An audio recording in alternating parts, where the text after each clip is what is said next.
12वें स्कंद की कथा में महाभारत प्रारंभ रहता है, क्योंकि महाभारत की कथा व्यास जी ने इसलिए ली कि अगर महाभारत की कथा नहीं लेंगे तो परीक्षित का जन्म नहीं हो पाएगा, और परीक्षित का जन्म नहीं होगा, श्राप नहीं होगा, तो ये कथा आगे नहीं बढ़ पाएगी। तो परीक्षित का जन्म करने के लिए ये कथा उन्होंने कही, और महाभारत युद्ध में जब समाप्त हो गया तो द्रौपदी के 5 पुत्रों को अश्वत्थामा ने उनके सिर काट करके और दुर्योधन के पास ले गया। दुर्योधन ने सिरों को देखा तो देखकर समझ गया, पहले तो हंसा के पांडवों को मार लाए, तो जैसे ही एक सिर को पकड़ा तो सिर इतना कमजोर था कि कद्दू की तरह फूट गया। तो पहले हंसा और फिर रोया, और ऐसा उसे श्राप था कि जब तक तू हंसेगा, एक साथ दोनों क्रियाएं नहीं होगी, तब तक तू मरेगा नहीं। ये क्रिया हुई और दुर्योधन इस संसार से चला गया। यहां अश्वत्थामा के लिए पांडव पकड़ने गए और पकड़ करके लाए और द्रौपदी के सामने किया। जो द्रौपदी विलाप कर रही थी, और जैसे ही अश्वत्थामा को देखा, अश्वत्थामा को देख करके कहा, छोड़ दो, ये तो गुरु पुत्र है। सारे पांडवों को बात समझ में नहीं आई कि निरपराध बालकों को मारने वाले के लिए ऐसे कैसे छोड़ दिया जाए, वो भी सोते हुए बालकों को मारा।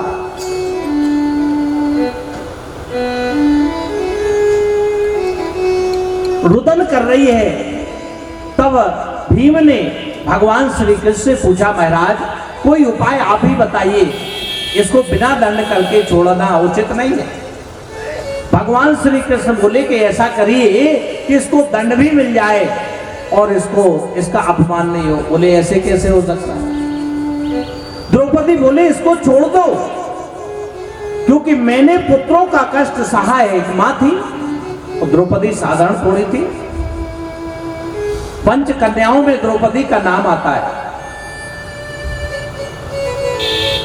द्रौपदी बोली कि इसको छोड़ दो, इसको मारना उचित नहीं है। एक तो ये गुरु पुत्र है, दूसरा ये ब्राह्मण है, और तीसरा मेरी माता जो गौतमी है, जो द्रोणाचार्य की पत्नी है, उनको कितना दुख लगेगा, क्योंकि पुत्रों का मरने का दुख जो मुझे है, वो मैं अपनी गुरु माता को कैसे दे सकती। भगवान ने क्या किया, उसके बाल का मुंडन करवाया, और जो उसके माथे पर मणि लगी हुई थी, उस मणि को निकाला, और निकाल करके उसको श्राप दे दिया कि तू जीवन में मृत्यु मांगेगा, लेकिन मृत्यु नहीं मिलेगी।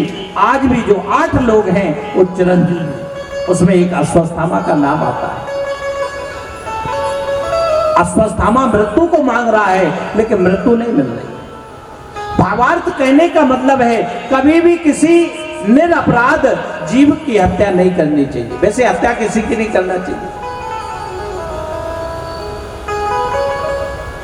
भगवान श्री कृष्ण जब पकड़ने जा रहे थे तो यह घटना हुई कि उसने ब्रह्मास्त्र चलाया। भगवान श्री कृष्ण ने अर्जुन से भी कहा कि तुम भी ब्रह्मास्त्र चलाओ। जब दोनों लोगों ने ब्रह्मास्त्र चलाया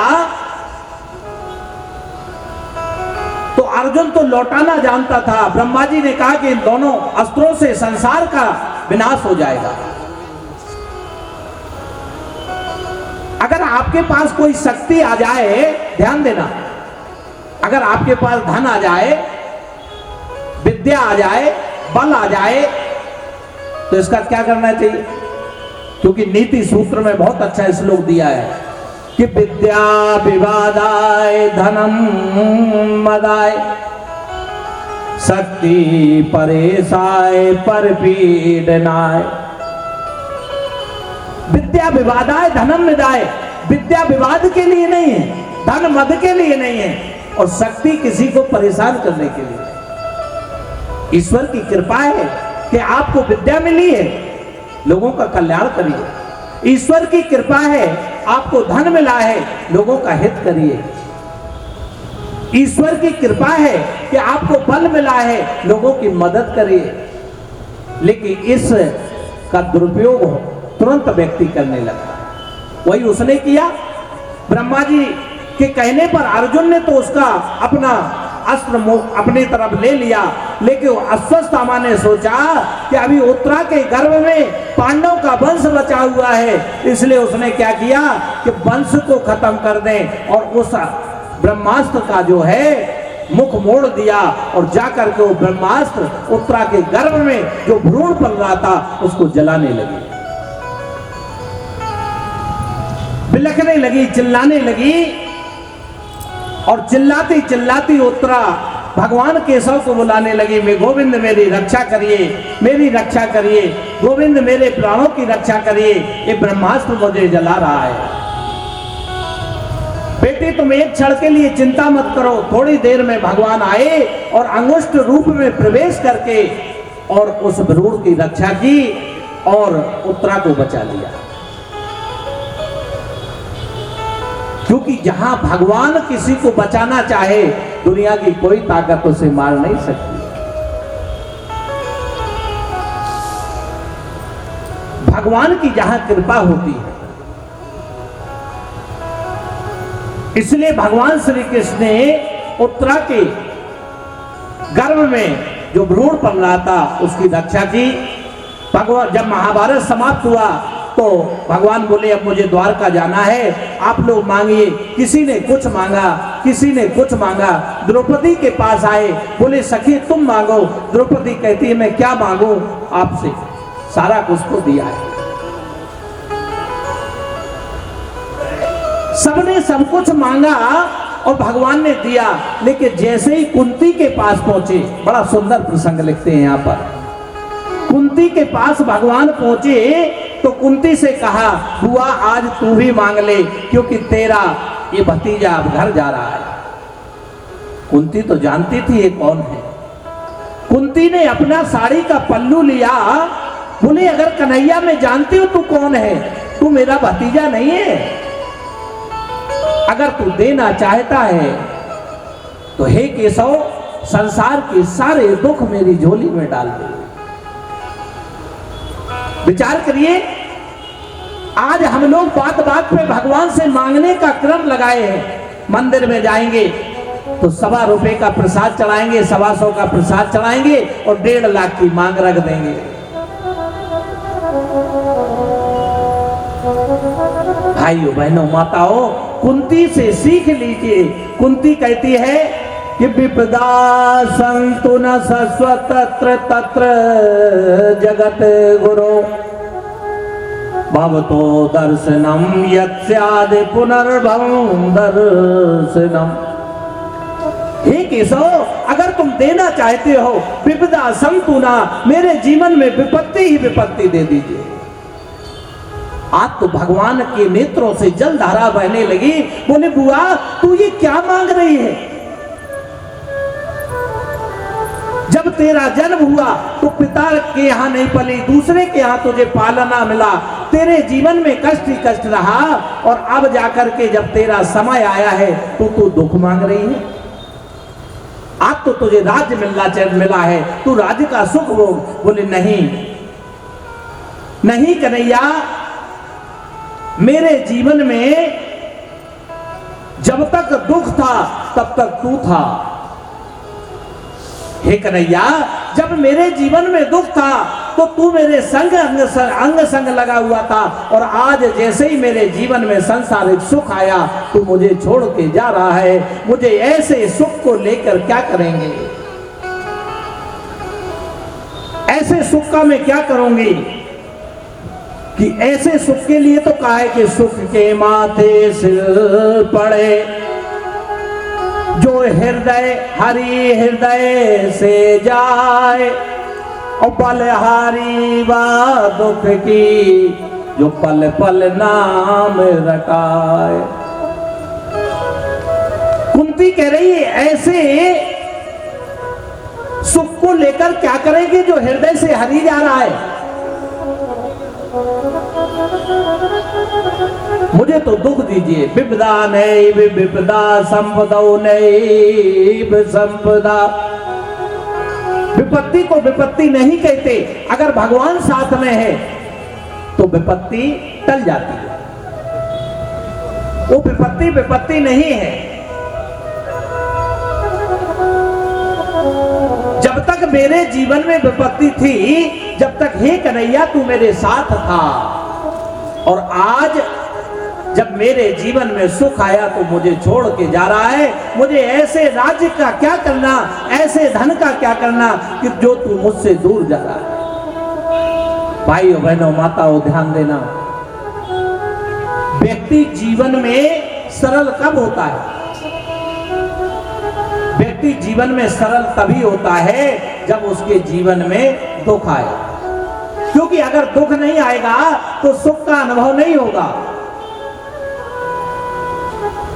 आप लोगों ने देखा होगा कि ये जो चमड़े के जूते बनते हैं ना, चमड़ा जब तक गलता नहीं है, जब तक उस पर लाल पीला हरा कलर नहीं चढ़ता है। इसी प्रकार जब तक हृदय रूपी ये चमड़ा गलेगा नहीं, जब तक दुख में ये गलता नहीं है, तब तक इसमें भगवान की भक्ति का रंग नहीं चढ़ता है।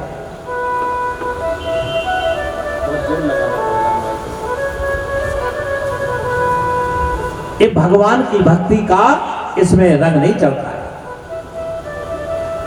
इसलिए अपने आप को, इसलिए कबीरदास जी ने तो यहां तक लिखा है, दुख में सुमरन सब करें कि सुख में करे न कोई, और जो सुख में सुमरन करे तो दुख काहे को। भाइयों बहनों माताओं, जब आपके जीवन में सुख रहे ना तब सुमरण करिए। दुख में तो दुनिया प्रभु को बजती है। अगर सुख में आप सुमरण करोगे, सुख में भगवान को याद करोगे, तो आपके जीवन में कभी दुख आएगा ही नहीं। तुलसीदास जी तो सुंदर कांड में यहां तक लिखते हैं कि कहे हनुमंत विपत्ति प्रभु सोई, कहे हनुमंत विपत्ति प्रभु सोई, जब तक भजन सुमरन ना होई, जब तक भजन सुमरन होई, कहे हनुमंत विपत्ति प्रभु सोई, कहे हनुमंत विपत्ति प्रभु सोई, जब तक भजन सुमरन होई, जब तक भजन सुमरन होई। भागवत में लिखा है, भगवान के चिंतन बिना एक मिनट निकल जाए तो उसके लिए पश्चाताप करो। एक मिनट अगर निकल जाए तो पश्चाताप करिए। व्यर्थ के में क्यों निकल जाए, माता कुंती ने इसलिए दुख मांगा, यदि दुख नहीं आता तो आज मेरी आंखों के सामने गोपाल कैसे होता।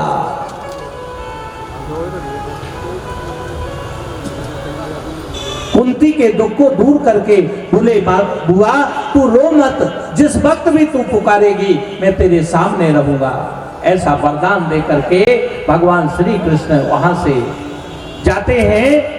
जाने के पहले पांचों पांडवों को लिया और भीष्म पितामह के पास पहुंचे। भीष्म पितामह से कहा, हे पितामह, इन पांचों पांडवों को आप शिक्षा दीजिए, क्योंकि इन्हें राज्य चलाना है। पांडवों को शिक्षा दी, राज्य की शिक्षा दी, नीति शास्त्र की शिक्षा दी और प्रजा को पालने की शिक्षा दी। लेकिन अंत में जैसे ही शिक्षा दे रहे थे ना, तो बोले युधिष्ठिर, अंत में अंतिम उपदेश है कि अपने राज्य में किसी माता बहन का अपमान नहीं होना चाहिए। ध्यान देना भाइयों बहनों माताओं, खास तौर से भाई और जो हमारे युवा हैं वो जरूर ध्यान देना। जिस राज्य में माता बहनों का अपमान होने लगे तो समझिए वो राज्य नष्ट हो जाएगा। जिस शहर में माता बहनों का अपमान होने लगे तो समझिए वो शहर नष्ट हो जाएगा। ये हमारी माताएं बहनें तो हैं। और आज आप विचार करिए, आज के युग में हमारी माता बहनें इस भारतीय संस्कृति का जो देश है, अगर वो बाजार में जाती है तो अपने आप को असुरक्षा महसूस करती है, असुरक्षित महसूस करती है। बताइए किससे असुरक्षित है? आज ये मानव समाज ही तो है, और दूसरा कौन है?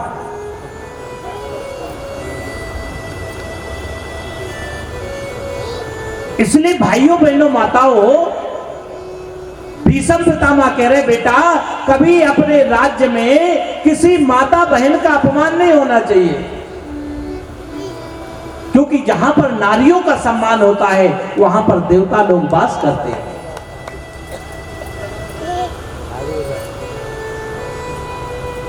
अब ये बात कथा सुनाई रही थी कि द्रौपदी को हंसी आई। द्रौपदी को हंसी आई, भीष्म पितामह समझ गए। बोले बेटी तू हंस रही है? बोले कुछ नहीं पितामह, ऐसे ही मुझे हंसी आ गई। बोले नहीं बेटी, मैं जानता हूं कि ये जो द्रौपदी है वो साधारण नहीं है, वो बुद्धि की पराकाष्ठा है, वो भगवान कृष्ण की सखा है और बिना कारण हंस नहीं सकती। बेटी कोई तो कारण होगा। तो हंसकर बोली पितामह मुझे ये आश्चर्य हो रहा है कि उस दिन आप सभा में जब बैठे थे तब ये ज्ञान आपका कहां गया था।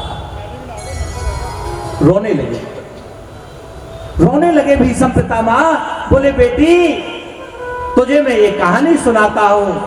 राजा शिवी के राज्य में एक ब्राह्मण रहता था। उस ब्राह्मण ने अपनी पुत्री का विवाह किया।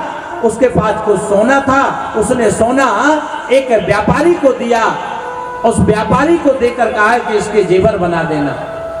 उस व्यापारी ने क्या किया, सोना रख लिया और पीतल के जेवर बना के दे दिए। ब्राह्मण की पुत्री का जब विवाह हुआ तो ससुराल पहुंची। तो आजकल ससुराल में भी अगर आपने माल पानी नहीं दिया है तो वहां भी बच्ची की कदर नहीं होती है।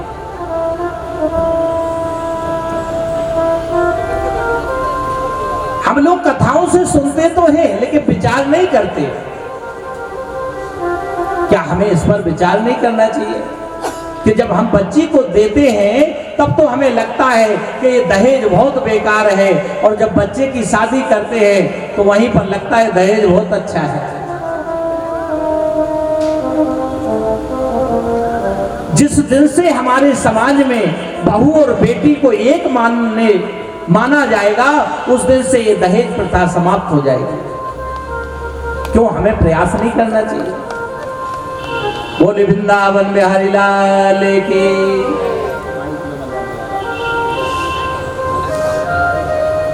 भाइयों बहनों माताओं, हमें इस पर विचार करना चाहिए। ब्राह्मण देवता की पुत्री ससुराल पहुंची, ससुराल से बाहर निकाल दिया कि तेरे पिता ने ठग लिया, पीतल के हमें जेवर दिए हैं। उस पुत्री आई, ब्राह्मण देवता ने उसको लिया और जाकर के राजा शिवी के दरबार में खड़े हो गए, उपस्थित हो गए। वही राजा शिवी थे जिन्होंने अपने शरीर को कबूतर के बदले अपने शरीर को कटवाकर दान दे दिया था। राजा शिवी बहुत सत्यवादी राजा था। उसके सामने जैसे ही पहुंचे उन्होंने सारी घटना बताई तो उस व्यापारी को बुलाया, उसका धन लिया और राजा शिवी ने अपने राज्य में मिला लिया, उसको देश से निकाल दिया। एक दिन राजा शिवी के दरबार में परमहंस आए। परमहंस जो संसार से परे हो गए,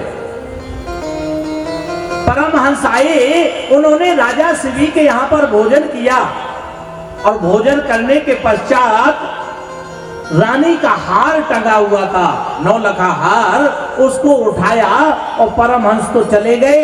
अब राजा परमहंस पे शंका थोड़ी करेगा। जंगल में पहुंच गए और जैसे ही जंगल में पहुंचे 3 दिन 3 रात तक भूखे रहे तो उनकी बुद्धि में विवेक जागृत हुआ। बोले ओ ये मैं क्या करके ले आया, ये मैं लेके क्या आ गया, मैं चोरी करके ले आया। बताइए, परमहंस की बुद्धि बदल गई। यहां पर राजा ने सारे विद्वानों को बुलाया कि आखिर ये बताओ रानी का हार कहां गया। परमहंस वो हार लेकर राजा के दरबार में उपस्थित हुए। राजा ने प्रणाम किया। बोले महाराज ये बताइए, मुझे दंड दीजिए, मेरे हाथ कटवाइए, क्योंकि मैं आपका हार चोरी कर ले गया था। राजा बड़े आश्चर्य में पड़ गया, दुविधा में पड़ गया कि एक परमहंस आखिर ऐसे कैसे कर सकता है। तो परमहंस ने बताया, महाराज गलती मेरे में नहीं है, गलती आपकी कमाई में है। आपकी कमाई से कोई पाप का कण मेरे अन्न में आ गया और मेरी बुद्धि विचलित हो गई। बोले वृंदावन बिहारी लाल की। भाइयों बहनों माताओं, जब एक पाप का कण किसका था, उस व्यापारी ने जो गलत कमाई थी, उसका अन्न का कण जब परमहंस की बुद्धि बदल सकता है, तो हम आप अपनी कमाई को देखें, जरा गौर करें। क्या वो आज की कमाई जो है हमारे बच्चों की बुद्धि नहीं बिगाड़ेगी? भीष्म पितामह ने कहा, बेटी जिस प्रकार से परमहंस की बुद्धि बिगड़ गई थी, उसी प्रकार से बेटी मैंने दुर्योधन अत्याचारी युवराज का अन्न खाया था, मेरी भी बुद्धि भी विचलित हो गई थी। इसलिए भाइयों बहनों माताओं, अन्न हमारा पवित्र होना चाहिए, हमारी जो कमाई होना चाहिए वो शुद्ध होना चाहिए। किसी को छल दे करके, किसी के साथ धोखा करके अगर हम कमा रहे हैं तो ऐसा नहीं करना चाहिए। हमारे धर्म शास्त्रों में इसकी इजाजत नहीं है। बोले बाबा अब क्या हो गया? बोले बेटी अब 56 दिन से 54 दिन से मैं बाणों की सैया पर लेटा हुआ हूं और खून का एक एक कण जो दुर्योधन का खाया हुआ था अन्न, वो खून के माध्यम से निकल गया और अब मैं पवित्र हो गया हूं बेटी, मेरी बुद्धि पवित्र हो गई है। इसलिए आज मैं कह रहा हूं कि किसी माता बहन का अपमान नहीं होना चाहिए।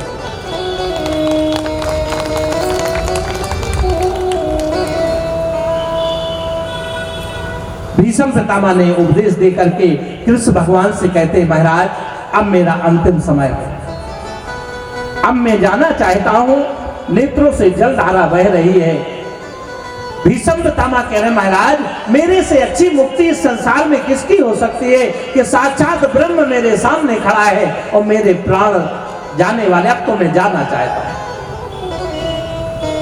कि देहांत काले तुम सामने हो, मुरली बजाते मन को लुभाते, यह गीत गाकर तननाथ त्यागो, गोविंद दामोदर माधवेति। बड़े प्रयास करते हैं, बड़े प्रयास करते हैं, माला जपते हैं, भागवत सुनते हैं, तब मृत्यु के बाद भी अंतिम में राम नाम नहीं निकलता है। लेकिन आज तो साक्षात राम खड़ा हुआ है। गोविंद ने कहा रोना नहीं चाहिए, ऐसे महापुरुष के रोना नहीं चाहिए, मेरे नाम का कीर्तन करो। बार बार प्रभु ने पांडवों को सुंदर शिक्षा दी। उनकी मृत्यु के उपरांत जो उनका दिव्य शरीर निकला, अपने में प्रवेश करवाया, अपना धाम दिया और उनको वो गति दी कि संसार में भीष्म पितामह जैसी गति किसी को नहीं मिली। बोले कृष्ण कन्हैया लाल की जय। अर्जुन भगवान को भेजने गया, द्वारका की सारी स्थिति बताई। जब वापस आया तो उसने वहां की स्थिति बताई कि कृष्ण भगवान का परिवार का विनाश हो गया है और अर्जुन कई महीनों तक भटकता रहा।